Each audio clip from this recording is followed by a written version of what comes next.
You're listening to the Chronicles of a Gooner, the Arsenal podcast. I'm Martin Tyler, and you're listening to Harry Symeou.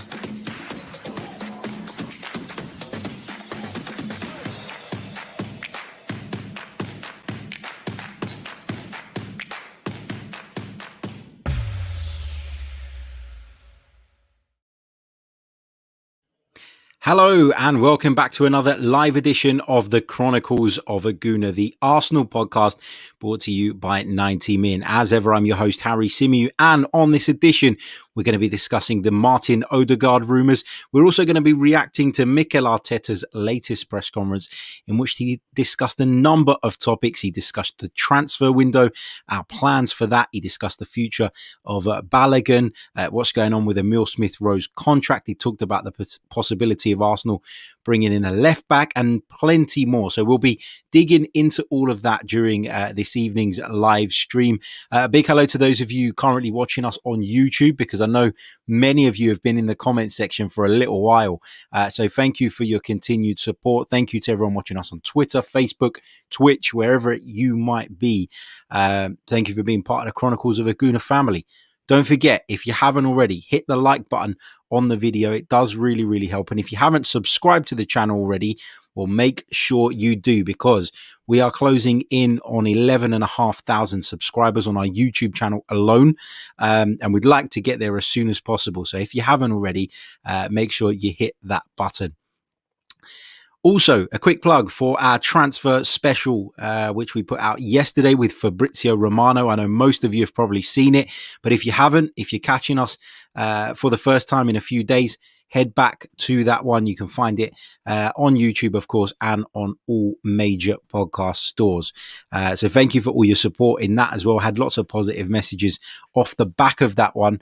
So thank you all so much for your kind words. Right, without further ado, let's get into it. Martin Odegaard is being linked with a move to Arsenal. We were told last night that the club had made an approach for Odegaard, who is out of favour at Real Madrid. If I'm not mistaken, I think he's made just 7 appearances in La Liga. Do you know what? I wrote a piece about it earlier today. Let's double quickly check that to make sure. I wrote a piece on why Martin Odegaard would actually be the perfect fit for Arsenal on loan. So you can gather from that straight away that I've got, I'm on the side of the fence on this one, where I think that actually somebody like Martin Odegaard would suit us down to a T. So I put a piece out on 90min.com earlier on, which some of you will have seen via my social media platforms. And we were talking about Odegaard and why he would be the perfect fit for Arsenal, because I genuinely do believe that. And some of the reasons were the fact that he's been, really, really frustrated. It is correct. 7 appearances for Los Blancos so far this season, which for a player of his quality is absolutely nothing. We're talking about somebody, Martin Odegaard, who's been very much on the radar of the top European football clubs for a long, long time. If I'm not mistaken, it was 16 or 17 years old at the time that Real Madrid picked him up. So he's kind of always been in that kind of big club environment, or at least for the last few years. But unfortunately for him at Real Madrid, it's not quite worked out as he would have hoped. I've already said it, but 7 La Liga appearances is nowhere near enough for him to make his mark. And he's apparently gone to Real Madrid and made it clear that he wants to go elsewhere so that he can play football on a regular basis, which I guess for someone of his age, someone at his kind of stage in development, that is key. It is so, so crucial. And a loan move away at the moment feels like the only way that that's going to happen. As Fabrizio told us yesterday on the transfer special, the market out there right now is very, very difficult, not just here in the UK, but across Europe. So there'll be very few clubs who are going to be going and spending big cash, you'd imagine, between now and the end of this window. Will things get better by the time the summer window comes along? I don't know, but I wouldn't imagine so in most cases. So for Martin Odegaard to leave Real Madrid now, it has to be on a loan deal. Fabrizio said that if Real Madrid were going to let him go temporarily, it would be exactly that, a temporary move. He's not somebody that they have an appetite to sell. They still believe that he is someone with the talent to go on to very, very big things. If they didn't think that, they wouldn't have picked him up at such a young age. So he's rated at Real Madrid, but I guess in Zinedine Zidane's eyes, he's not quite the finished article right now, and not quite the man he wants to trust in that kind of number 10 role in that attacking midfield position. And we know, look, things aren't going particularly well for Real Madrid at the moment and Zinedine Zidane. I've just finished writing a piece on the fact that River Plate's Marcelo Gallardo is being linked with being the replacement for Zidane, and in that he's someone that Florentino Perez is, and I quote, desperate to bring into the club. So, you know, maybe if Zidane is given the boot, then the situation at Real Madrid might change for Martin Odegaard. But at this stage, it seems very likely that he will be leaving the club on loan in search of regular football after he himself requested that be the case. Now, there have been a number of other clubs interested in Martin Odegaard, another Premier League club apparently, who we think might be, some people are saying it's Manchester United. I'm not sure if Manchester United have room for an Odegaard in their squad. You know, they've got Bruno Fernandes, Paul Pogba. You know, they've got a lot of creative forces in midfield, and you know, I don't really see that as a goer. But you know, there is another Premier League club linked. In terms of competition abroad, well, Real Sociedad are being heavily linked with taking Martin Odegaard back on loan again. Now, of course, Odegaard spent last season on loan with La Royale, as they're known, and he had a really good season. He had a really positive season there. So, you know, having gone there, contributed 7 assists, 7 goals, I think it was. Hold on, I'll tell you exactly. I've got the article in front of me. I'm still not reading it. Contributing 7 goals and 9 assists. That's what he contributed last season with Real Sociedad. So he's a player that they know very well. It's a club that he knows very well. And of course, moving to the Anoeta would mean that Martin Odegaard wouldn't have to leave Spain, which obviously is another big change that he would have to go through if he was going to come to the Premier League. So that seems like it's the most likely destination for Martin Odegaard. But according to Fabrizio Romano, he's put out a tweet, when was it, 2:23 p.m. today. So this is kind of the latest thing that he's had to say on it. I know there are other outlets there as well, but obviously Fabrizio is topical at the moment for us, and he said that Martin Odegaard is tempted by the Arsenal loan bid, but he's going to decide about it with his family. He also says that Real Sociedad have been in advanced talks to sign him for a week, leading the race over Ajax. But apparently the Arsenal offer has led him to take hours and days of reflection. So it feels like Martin Odegaard is considering the possibility of moving to Arsenal, but we're not any closer to getting that deal done, to our knowledge. So let's not get carried away. Let's not sort of get the champagne out yet. But it does feel as though, you know, it was all done and dusted. He was on his way to Real Sociedad, and boom, in came Arsenal, and started to show a bit of interest. And all of a sudden, Martin Odegaard seemingly is having second thoughts now about where his next destination should be, albeit just on a loan move. So we'll have to see how that one unfolds. In my article where I spoke about why he would be perfect and the perfect fit for Arsenal, I'll explain the reasons to you now. The reasons I think it would be a perfect fit is because if Martin Odegaard comes to Arsenal, we know that it is a temporary fix. We know that Martin Odegaard would be coming in, and there would be zero chance of us converting that deal into a permanent one in the summer, because as I've said, all the reputable sources are reporting that Real Madrid will not even consider allowing an option to buy, to go into that contract. So it would be very much temporary. And what that means is, in the long term, it won't damage Emile Smith-Rowe's prospects, a player that we all very much like and hope goes on to achieve big things. On the other hand, Martin Odegaard is someone with a point to prove. And you tend to find that bringing players in with a point to prove is usually more successful than going after somebody who maybe, who maybe has been there, done it. You know, for example, Isco at Real Madrid, another player at Real Madrid. Isco's been there, he's done it, he's won Champions Leagues. What more is there really for Isco to achieve? What would be his motivation in coming to the Emirates Stadium. Whereas Martin Odegaard, who we know adores Real Madrid, would love to play for Real Madrid in the future, would love to be a regular, and is at a point now in his career where he needs to prove himself. I think that is a more powerful motivation than any 30-plus player who's sort of entering towards the back end of their career could possibly have. So for that reason, I feel, for those two reasons, I should say, I feel like Martin Odegaard would be a really good fit. Add to that, he's got the ability. Everybody's seen it. Everybody knows it. The ability, the motivation, and the fact that it wouldn't prohibit Emile Smith-Rowe in the long term, I think make this the right deal to go for. Obviously, it depends on finance. There will no doubt be some kind of loan fee involved. How much of his wages will Arsenal have to contribute to? Will they have to contribute to all of it? We don't know the ins and outs of the potential deal. But yeah, I would be on board with this one for the reasons I've just explained. Let me know what you guys think in the live chat. Let's see what you guys are saying regarding the possibility of Martin Odegaard coming to Arsenal on loan. Let's have a look at what some of you are saying. Deruve says, honestly, Odegaard would be Denis Suarez part 2. Players from other leagues take time to adapt in the Premier League. What else have we got here?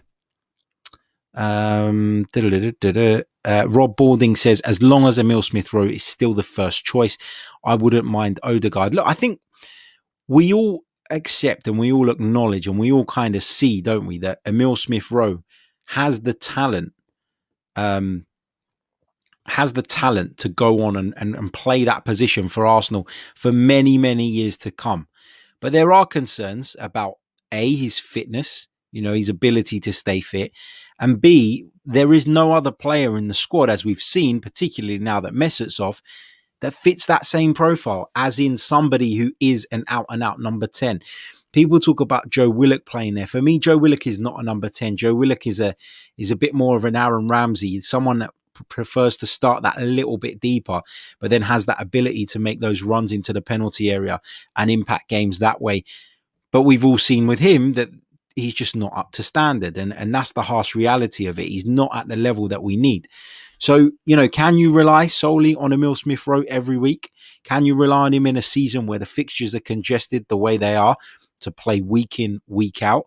I would say no. So there needs to be a backup. There needs to be someone to come in. And now that Emile Smith-Rowe has emerged the way he has, it becomes even more important that the deal is one that is right for us in terms of somebody who's going to come in, has the ability to make an impact, compete with Emile Smith-Rowe for that position, but equally not be there for the long term and not prohibit his development. Now, if you're talking about in the summer, Arsenal coming to the table and potentially being able to sign a top, already proven number 10, I'd be all for that. But right now in January, that's going to be very, very difficult to do. We understand that the finance isn't there either. So it's very much going to be a short-term signing for Arsenal.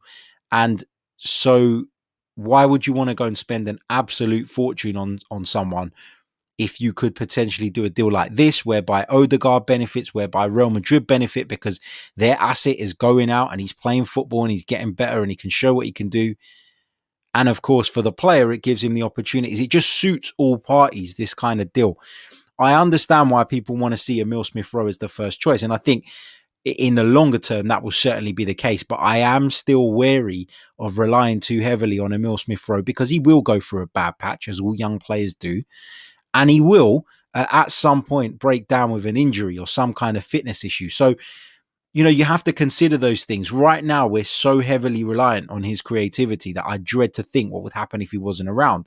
And that, for me, just highlights the need to go and get somebody else in. Somebody who can come in and compete with him.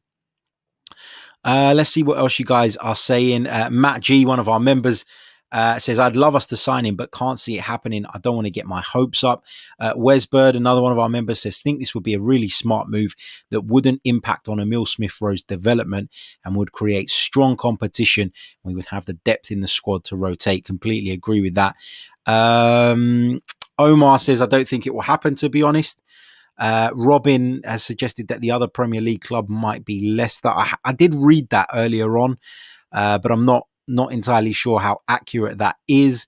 Lots of you talking about the interest from Real Sociedad, and yep, that is there. The interest from Real Sociedad is definitely there, and it could potentially be where he ends up, but we're going to have to wait and see on that for sure.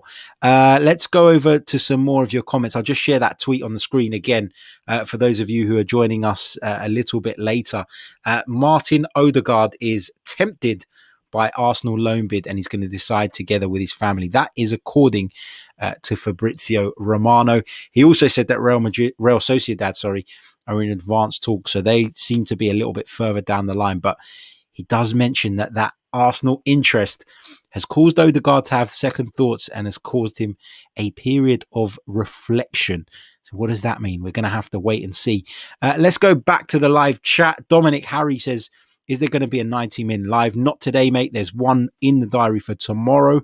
So keep your eyes peeled for that. And then, of course, back on Monday with the normal gas tank show as well. I think I'm on both of those this time around. So keep your eyes peeled and come and join us for those.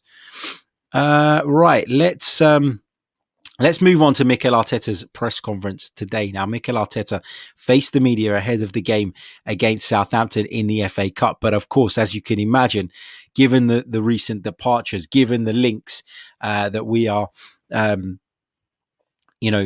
being credited with to some of these kind of potential transfer targets, you can understand, I guess, why the Southampton game actually in the press conference took a little bit of a back seat. Now, Mikel Arteta was asked about Pierre-Emerick Aubameyang. Of course, Pierre-Emerick Aubameyang, when he was replaced the other day, went straight down the tunnel. A lot of people have made something of that and wondered if he had a problem. Look, Mikel Arteta after the game said he had a problem with his stomach, so we can assume, as crude as this may sound, that Pierre-Emerick Aubameyang got the shits. He had a stomach ache, he got the shits, and he ran down the tunnel to relieve himself. We've all been there. I know I certainly have. You probably didn't want to know that. But anyway, it's minor. And in response to that question, he says, as far as I know, he's feeling very good. He was asked a little bit about the team ahead of Saturday. How strong will the squad be? Mikel Arteta not giving anything away, just saying that he will go with a stronger squad as he possibly can. He will assess people and we'll take it from there and see how it goes. Moving on to the Socrates thing, of course, we spoke about it yesterday. Socrates has been, he's left Arsenal. His contract has been terminated by mutual consent. But Mikel Arteta was very complimentary of the Greek and called him a professional, a great person to work with. He went on to kind of explain the reasons for him being left out of the registered squad. He said that we have a lot of central defenders. We're overloaded with foreign players. And as a result, he had a very tough decision to make. He went on to talk about how well the defender took it. He said he's always been really supportive and helpful. So from the bottom of my heart, I wish him the best.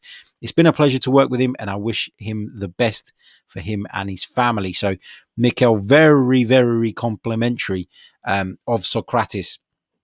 And kind of his attitude and influence behind the scenes, despite being, surplus to requirements, despite it being very clear that he wasn't necessarily rated in Mikel Arteta's eyes. So it's nice to see him sort of go in with those good words. And as I said yesterday, I think you'll hear a lot of that from Arsenal players, Arsenal staff, etc., people that work with him. Journalists have already been very complimentary of him and spoken about the fact that he was always willing to give up his time regardless of the result. So, yeah, you're going to hear a lot of positive things, I think, regarding Socrates' character. We know ability-wise he wasn't quite up to it, but in terms of his character, in terms of his sort of persona and all of that stuff, there's not a bad word to be said about him. Let's see what else is happening. Mesut was talking about the deal for Mesut Ozil, still not had an official announcement on that. But he says the quarantine situation is making that final step the longest ever. He said that there are a lot of restrictions there and there are things that need to be done before announcing everything. He says everything seems to be going okay, but he cannot say definitely what's going to happen. But he did say, as soon as we can, don't worry, we will mention it.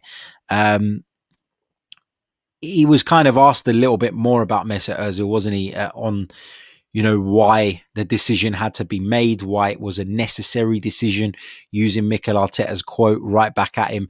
And he said it was for many different reasons. There's a history that's happened here in the last few years and how things have developed, how I feel the team should develop in the future, and his position at the club. A player with such importance that is not playing, that is not in the squad, is a really difficult situation to sustain for both parties. The player wants to play, and we cannot give him the minutes. And obviously, that situation has to be resolved. He then went on to say that he just wants to take the team in a different direction. If he had more options, maybe he would have been some part of the plans. He was part of the plans at the start, but he wasn't anymore at the end. And that's why the decision has been taken to move Mesut Ozil on. Lots of you commenting about the kind of the mole comment. We'll come on to that because that was a little bit later on in the press conference. Quick reminder though, by the way, if you haven't, make sure you smash the like button on the video.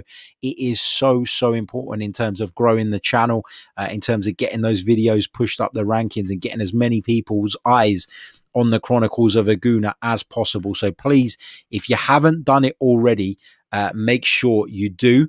Also subscribe to the channel if you haven't. If you are a YouTube user and you've not subscribed yet, we're approaching 11,500. So we'd love to get there sooner rather than later. So please subscribe.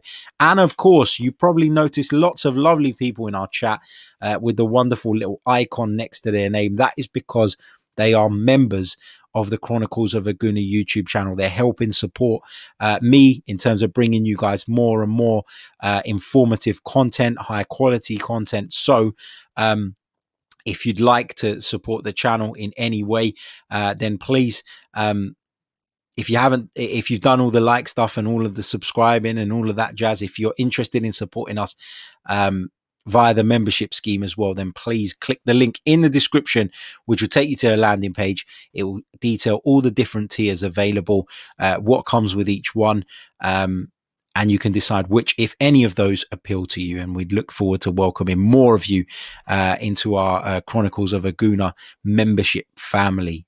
So yeah, thank you.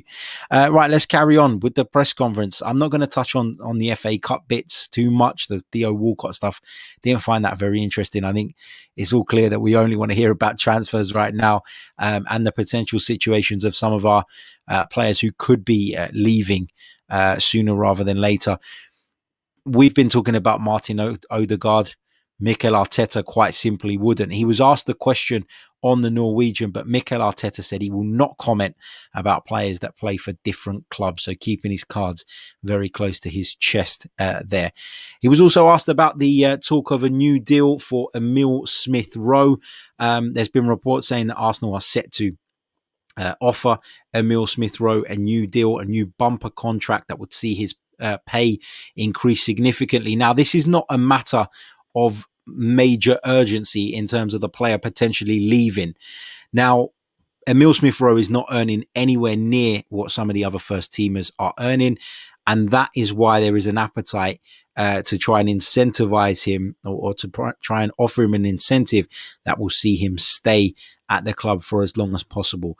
Now, Emile Smith-Rowe is just 20 years old. He's got plenty of time to earn big bucks, but if he's performing, if he's having such a huge contribution and such a huge influence on this football team, it's only fair that his pay packet reflects that, I think. So yeah, Emile Smith-Rowe is said to be in negotiations with the club over a new contract that would see his pay rise significantly. But the reason I talk about this not being a majorly time-sensitive issue is because his current deal with the club still has until 2023 to run. So still a couple of years left before Arsenal have to worry about losing him on a free transfer. So that's where we're at with regards to Emile Smith-Rowe and what Mikel Arteta had to say, which was, let's go step by step. He's done really well, deserves his chance. He's taking it, grabbing it with both hands in a really convincing way, but let him be and things will come naturally. So Mikel trying to just deflect some of the pressure off of Emile Smith-Rowe and some of the speculation that is doing the rounds right now about his future. He also spoke about Cedric, who I think we can all agree had a really, really good game against Newcastle United on Monday night, one of our standout players.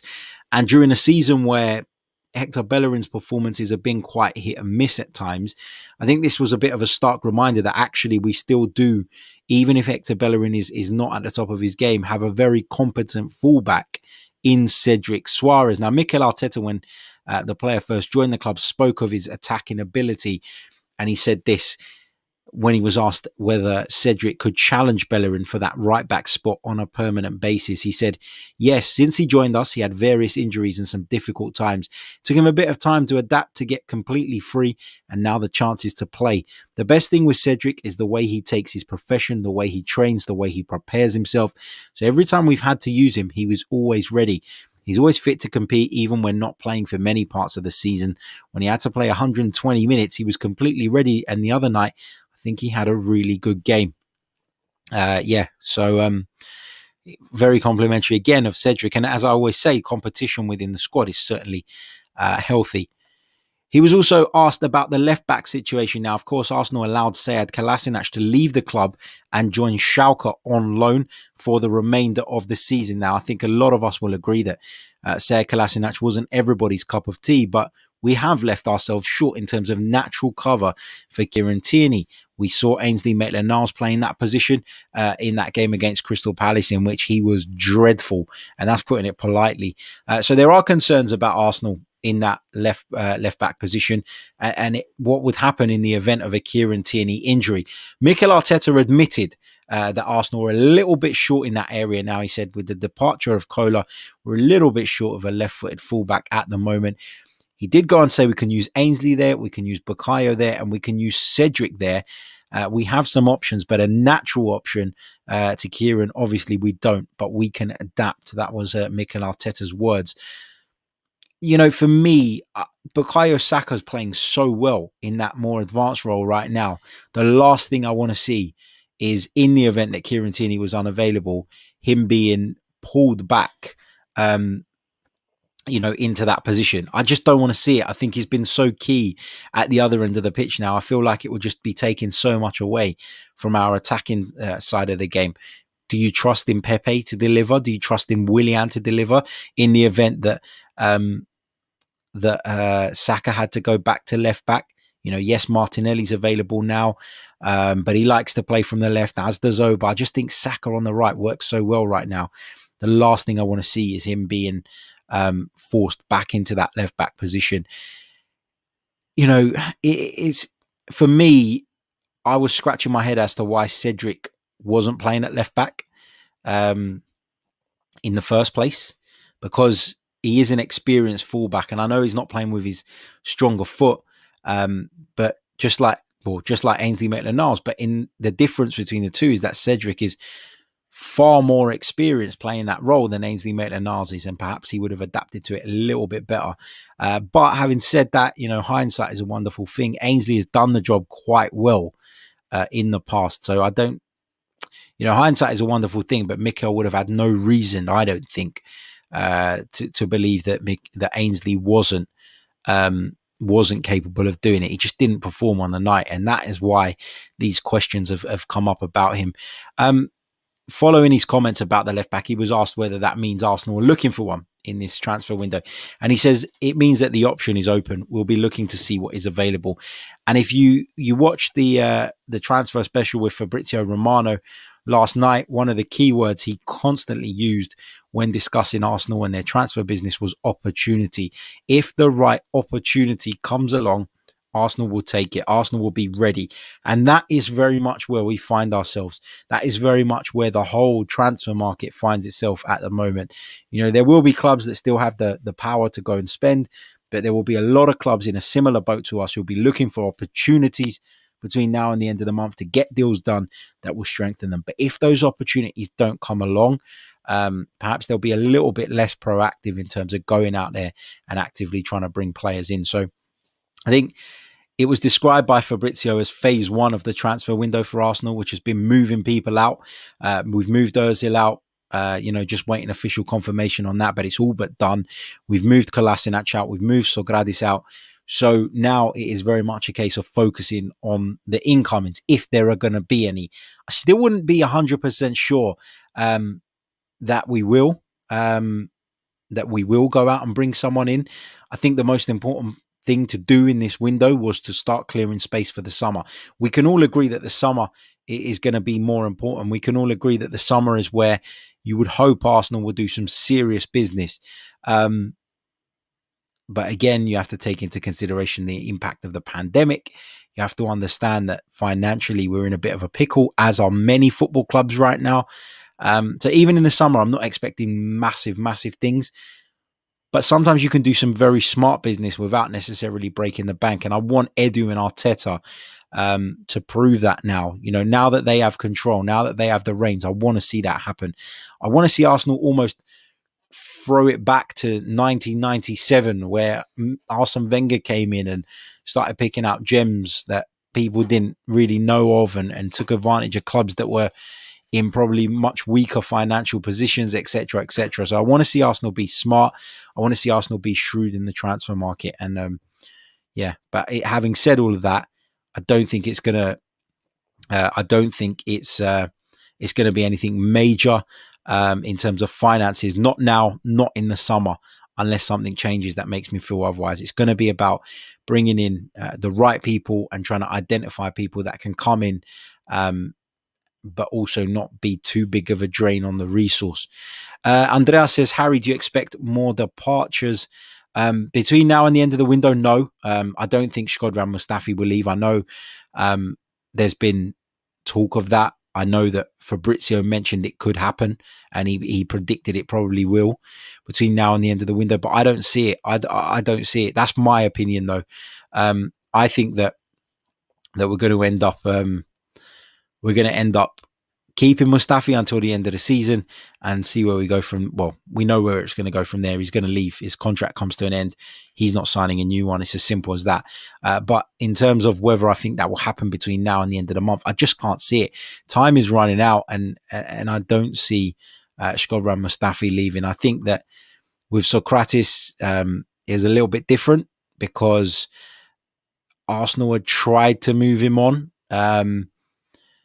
Arsenal had tried to move him on and then realised it wasn't really working. It wasn't going to happen. And so decided to terminate the contract in order to make that negotiation between Sokratis and a new club easier, less of a drag, less difficult. So I think that was largely why Arsenal agreed to terminate his contract. But I still think that Mikel Arteta sees Mustafi as part of the squad. The fact that he included him in the squad over Sokratis tells you that he was already higher up in the kind of the manager's eyes, in the manager's rankings, if you like. And so he registered him in the squad. He kept him involved. And I think he plans on keeping him involved until the end of the season. So in terms of more departures, I don't see anything major anyway changing.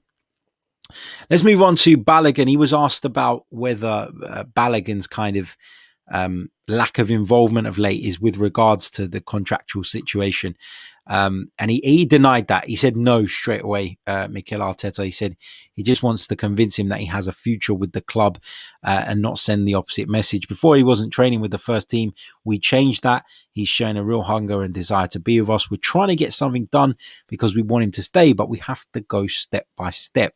I think he's made some big steps in the last few months where he wasn't even training and then training with the first team, that is, and then he had a few good games for us. So the steps are there and we want to try and keep him. When asked then why he hasn't been involved, he added that because the competition that we have in the front positions and because there are other players that haven't had many minutes and they played in the FA Cup. He said it takes time. We have to respect that pathway. Eddie as well is not playing a lot of football recently and he is in front of him at the moment. So we have to be calm and respectful. So Mikel Arteta making it abundantly clear that in his opinion, Eddie Nketiah is ahead of following Balogun, despite what the fans say, despite what some of you want to see. You know, there was an outcry, an outpouring almost of Arsenal fans on social media when it seemed as though Balogun had signed for RB Leipzig, saying, why on earth are we keeping Eddie Nketiah? Why is Eddie Nketiah ahead of him in the pecking order? But the reality is that it's always been the case, and that's how Mikel sees it, and that's not changed. Based on a couple of sort of appearances in the Europa League against weaker opposition, that hasn't changed in Mikel's eyes. He still sees Nketiah very much as being ahead of Balogun.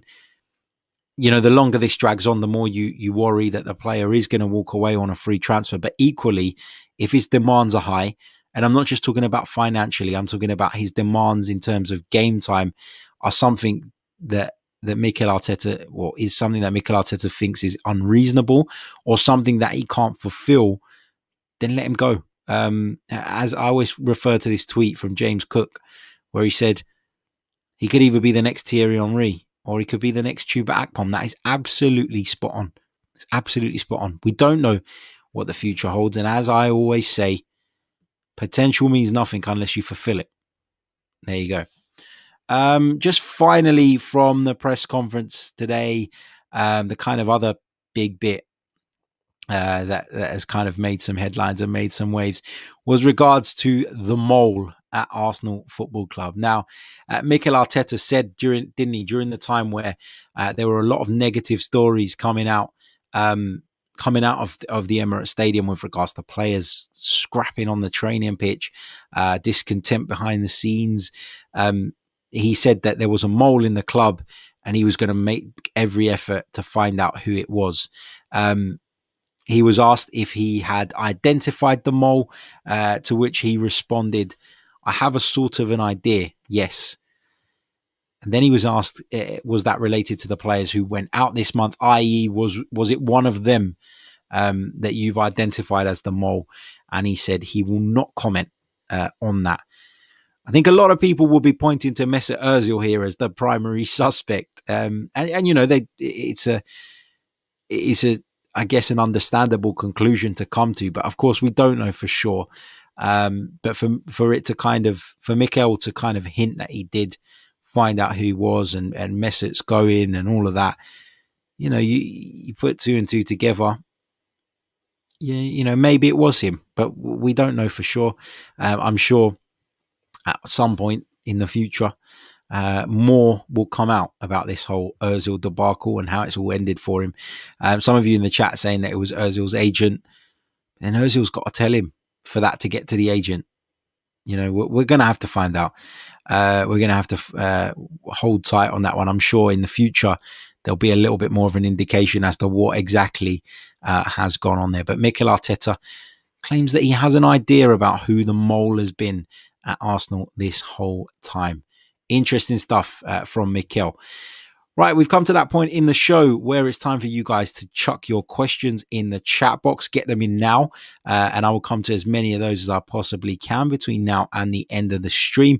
Just a quick reminder, check out our show with Fabrizio Romano. You can find me now writing on 90 Min 3 days a week, so you can check out my articles. I share them all to my Twitter feed, so check those out. And yeah, a quick reminder about our membership scheme. If you haven't signed up already, click the link in the description. It will bring up our landing page and you can check out the 3 tiers of membership available and decide which, if any, of those are suited to you. And we'd love to welcome more of you to the Chronicles of a Gooner membership family. Actually, do you know what? While you guys put your questions in, there was a few that joined up during the night last night. So I just want to say a massive thank you to you guys because I haven't had a chance to do that yet. Also, if you are an existing member and you haven't already joined our Discord server, the link is in the community tab. It's available to members only, but I know there are less people in the Discord server than we have active members right now. So some of you are missing out on something that is included in the package. So be sure to take that up. I want to say a big welcome to Jeffrey Nichols, who's joined us as a platinum member. Jeffrey, thank you so much. To Chris, to Ivan Z, and to Luca421 for all becoming members. Thank you all so much for your support. It is very, very much appreciated. Right, let's go over to some of your questions. J04 says, if Arsenal get Odegaard on loan but no backup goalkeeper, is it a successful window?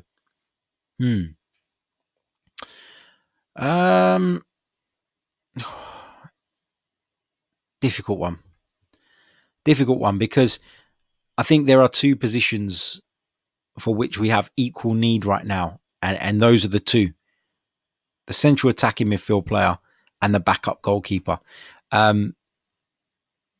These are the two positions that Arsenal must prioritise before doing anything else, in my opinion. But sometimes circumstances don't allow you to achieve everything that you want in a transfer window. Sometimes opportunities don't come up. Sometimes things break down at the last minute, not leaving you enough time to pursue other targets. I'd be delighted if we got Odegaard in, as you would have gathered from this show so far. But, it's going to be difficult to do. In terms of a goalkeeper, the Runarsson thing is only a problem if Bernd Leno is sidelined for a significant period of time. And, it's a potential problem, but right now it's not a problem, if that makes sense. For as long as Bernd Leno is fit, it's not an issue. Only becomes an issue if he's then unavailable. So, you'd be acting to you'd be proactive in the sense of you're trying to deal with a potential issue before it arises. But I think Arsenal, knowing Arsenal over the last few years, are more likely to be reactive. And that will be partly down to the way that they've conducted themselves of late, but it will partly be down to finance as well. It will partly be down to the fact that the circumstances aren't quite normal at the moment. Financially, we're going through a very difficult time. If we weren't, we wouldn't have taken that loan from the Bank of England just a couple of weeks ago. So I think because of that, Arsenal will probably be a little bit more reactive in the transfer market rather than proactive. Look, if we got one or the other, I'd be pleased. Obviously, I'd still feel we need the other one, but you can't have it all, and sometimes circumstance doesn't allow you to do the business that you want. Big hello to Kevin Campbell in the live chat. Check out the Highbury squad as well. We had a really good show on there the other day. Thank you to Kevin and to Sophie for inviting me on. We had a really, really good chat, really good debate. So head over to the Highbury squad and check that out if you haven't already. I know lots of you have seen it already because lots of you were commenting about it in the Discord server, which is great. But yeah, make sure you get over there and make sure that you are subscribed. Right, let's pick up a couple or a few more questions. What else have we got here? Let's see.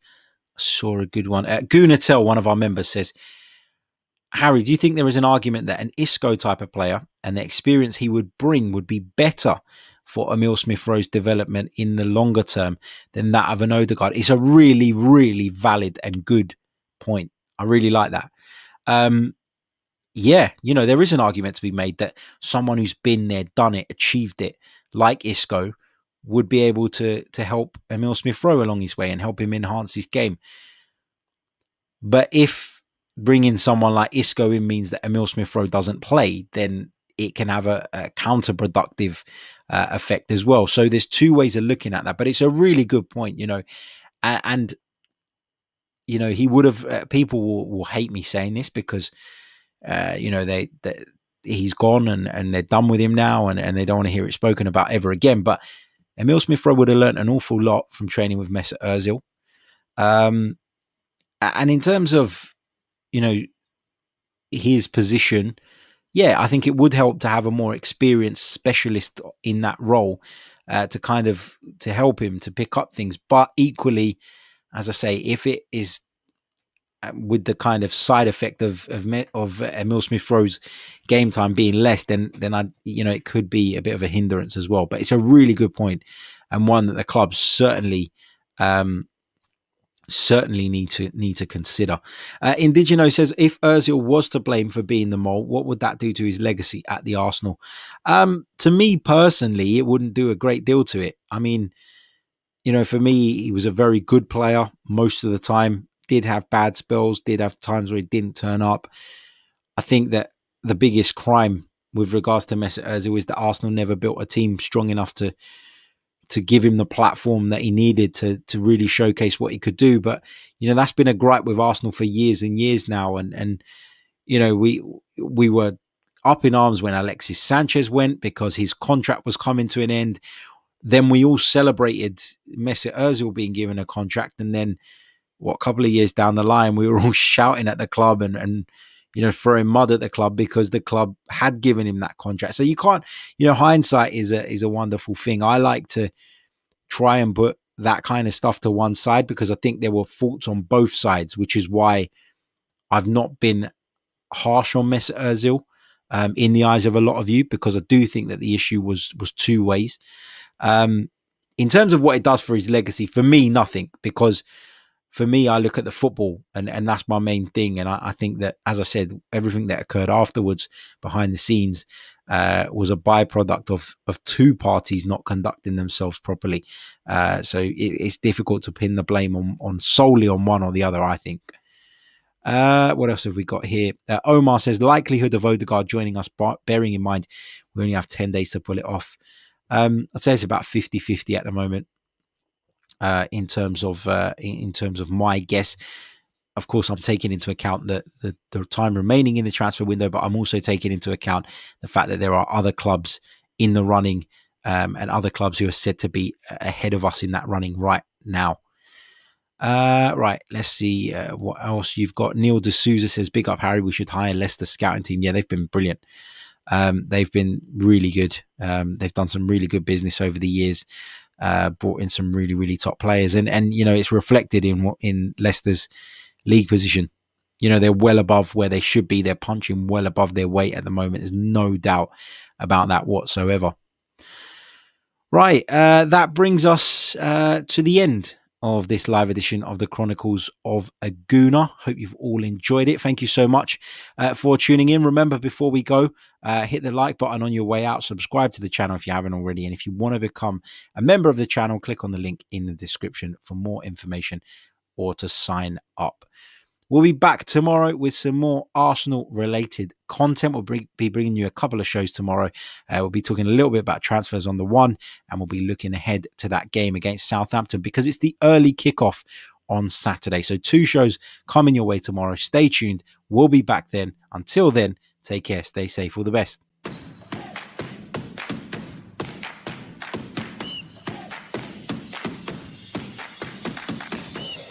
You're listening to the Chronicles of a Gooner, the Arsenal podcast. I'm Martin Tyler, and you're listening to Harry Symeou.